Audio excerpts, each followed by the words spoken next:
Tenemos aquí a Maida Enríquez, que fue vicecónsul de Israel en Miami y que ha hablado otras veces en otros programas con nosotros, cuando estamos en América TV, y pues siempre traes una visión distinta o por lo menos más clara de los hechos.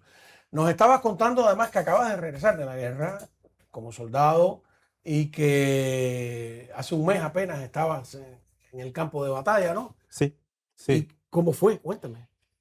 Eh, en Israel tenemos ahorita, desde el 7 de octubre, las cosas se cambiaron. Lo que pasó es que muchos soldados que fueron afuera de los recursos humanos del ejército regresaron como voluntarios, incluido yo mismo, porque hay esta necesidad de combatir, porque entendimos que estamos viviendo ahorita tiempos que son bíblicos, que son históricos para Israel.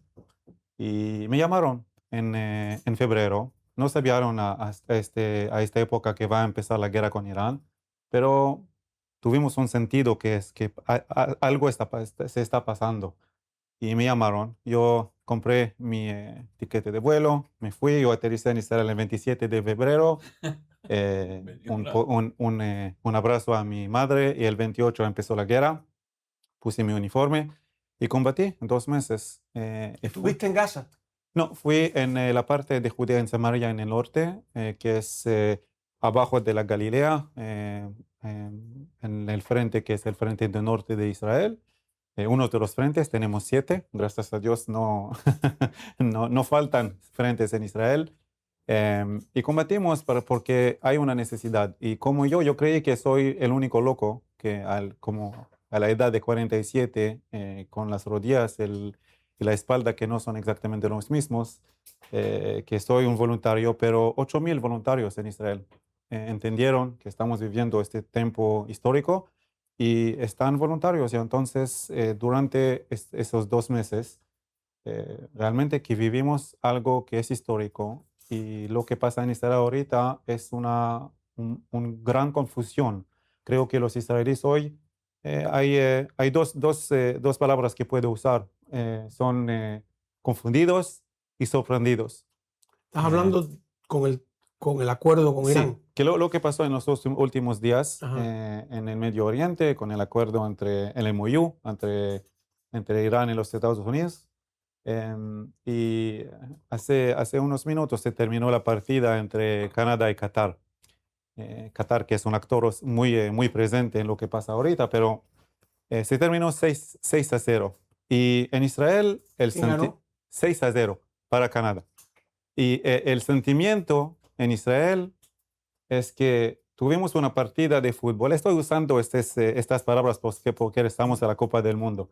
Fuimos a 5-0, 6-0 y tenemos solamente que terminar la partida. Estamos ganando, hicimos exactamente lo que tenemos que hacer de destruir este régimen fanático islámico de Irán, que es el exportador más grande del terrorismo en el mundo. Y los Estados Unidos paran la partida cuando estamos ganando. Entonces, en Israel hay una confusión muy grande. Somos muy agradecidos por lo que hizo la administración de Trump, no solamente en esta administración, pero la previa, la anterior. Están agradecidos. Sí, por supuesto, porque este tipo de colaboración, este tipo de apoyo no tuvimos antes, tuvimos en la historia, pero eso fue realmente una liga diferente. Y, y cuando tuvimos realmente el sentimiento que se está terminando los 47 años del régimen iraní que mató americanos y judíos y que Y a es iraníes. iraníes, por supuesto, en enero las cifras están entre 40.000 y 60.000 personas que mataron en 2 días, que es una exterminación de un pueblo casi entero, de ciudades, de como una ciudad.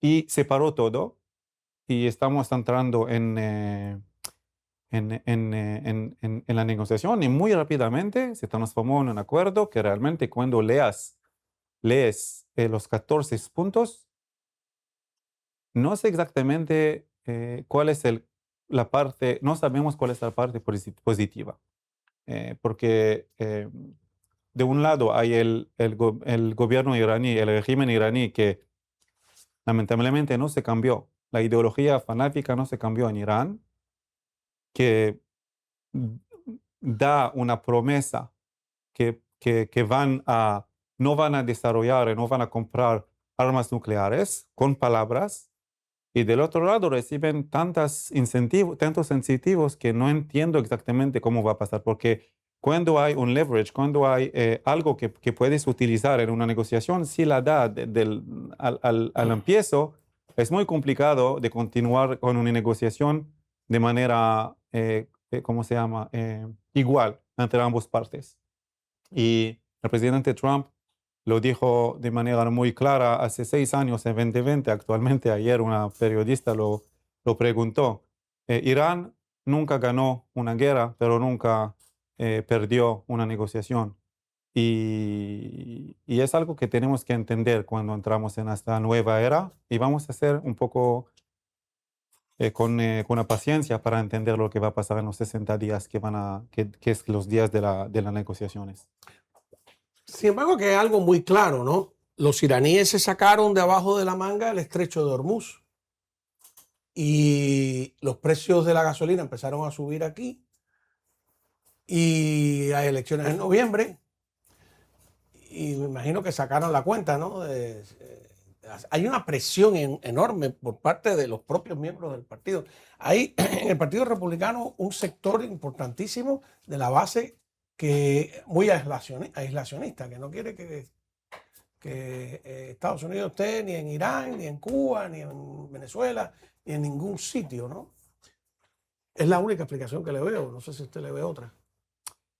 Sí, por supuesto que la parte económica es una parte muy grande para los Estados Unidos, y los intereses de los Estados Unidos, aunque tenemos los mismos valores con Israel, a veces son diferentes. Y nosotros entendemos de manera muy clara, pero de la manera que se hizo la transición entre voy a bombear y voy a combatir el régimen iraní, actualmente cuando la guerra empezó, el presidente Trump mismo dijo que él llamó al pueblo iraní de quedarse en las casas hasta que terminamos con este régimen, y después que van a tener un futuro mucho más, vamos a ver, positivo, y podrían tener una oportunidad que nunca van a tener en las próximas generaciones. Y tuvimos como 40 días de bombardeos y una guerra realmente que fue algo muy histórico. Actualmente lo que pasó entre los Estados Unidos e Israel, los dos ejércitos, y lo que pasó hace un año con el ejército israelí, todas estas estrategias y tácticas de guerra van a estudiarse. Tenemos el coronel aquí en Mira, las próximas décadas.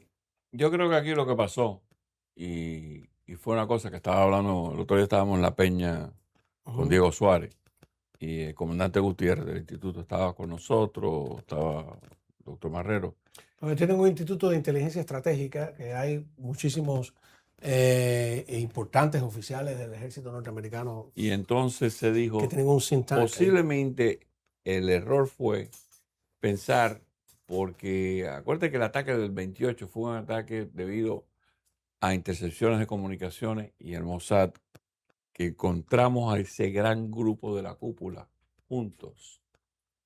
El presidente sí incentivó al pueblo de Irán a que después de lo que había ocurrido. Pero él dijo otra frase también, dijo, ya hicimos nuestra parte, le toca al pueblo. Exactamente. Entonces, ¿qué Y pasa? ahí yo tengo dudas Se de... puso como que en ese momento, con esa velocidad, con aquel ataque que se destruyó la cúpula entera, ministro de Defensa, ya todo el mundo, que eso iba a ser suficiente para que se tirara el pueblo a la calle, y no ocurrió. Bueno, se tiraron, pero los mataron masivamente. No, pero eso fue en enero. Estoy hablando de lo que ocurrió en febrero 28 para acá.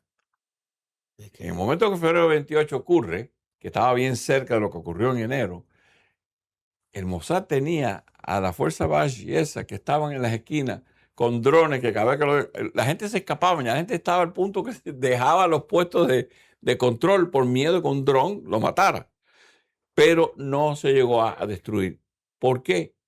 Porque esta Guardia Revolucionaria estaba preparada, lleva 47 años preparada para descentralizar el poder. Y así cada unidad pueda combatir con el último comando, que eso es un peligro muy grande en cualquier batalla. Porque tú puedes decir la orden de cese en el fuego y no le llega porque no hay comunicaciones y él sigue combatiendo y ocurren incidentes. Entonces, se le puso mucho valor a ese ataque, que posiblemente iba a ser un cambio de régimen. Pero Bueno, aquí hay gente opuesta al cambio de régimen, ¿eh? Cuando empieza cualquier- eso a deslogarse y empieza a estirarse la mercocha, impactando la economía mundial, que si el 12% de los contenedores, que si las elecciones de noviembre. Y a otra desgracia que tenemos nosotros los norteamericanos es que todas las guerras son inconclusas. Aquí nada más que ha habido 2 microguerras que se resolvieron en días, Panamá y Granada. Dime qué pasó en Vietnam cuando cayó Saigón.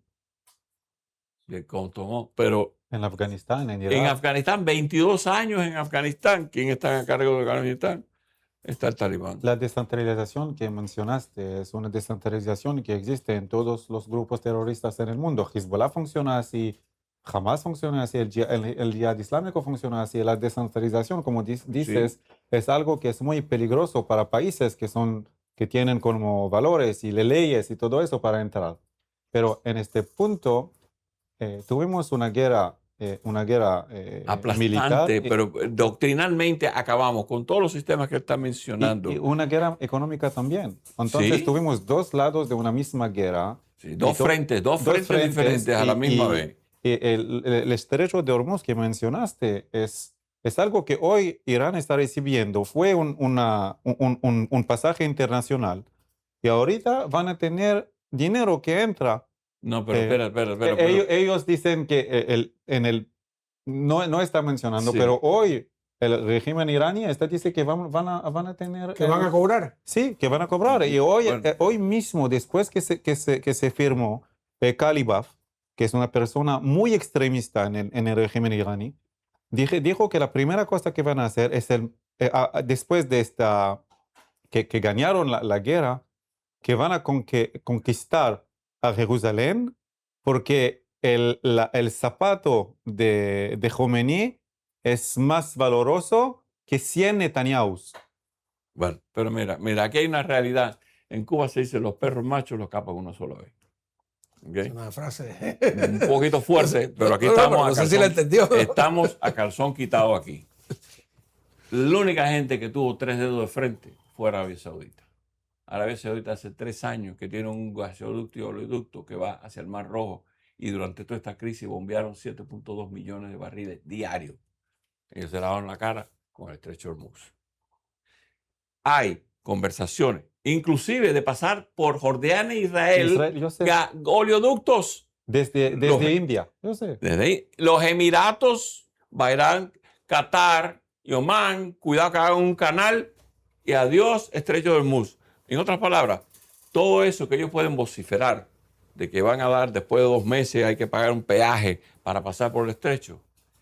El 2027 ya empieza el oleoducto de los Emiratos hacia afuera, por Turquía o por Israel, por donde quiera. Ya están las rutas ya decididas. En otras palabras, los perros machos los capan una sola vez. Y ya el futuro del estrecho de Hormuz como un choke point, como un problema de terrorismo económico, se acabó. Sí, pero si quieren pagarle peaje a los barcos cruceros, ya es otra cosa. Pero lo que es el petróleo, los países, que eso es otra cosa. Por primera vez vimos los Emiratos, Kuwait, atacar en territorio iraní. Dijeron, hasta aquí llegamos.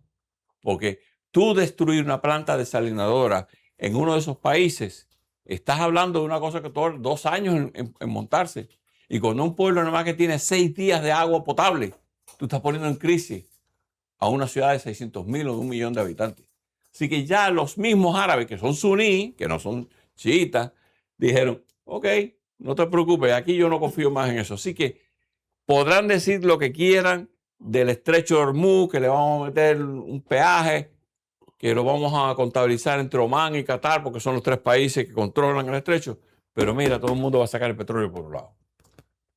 Creo que hay también como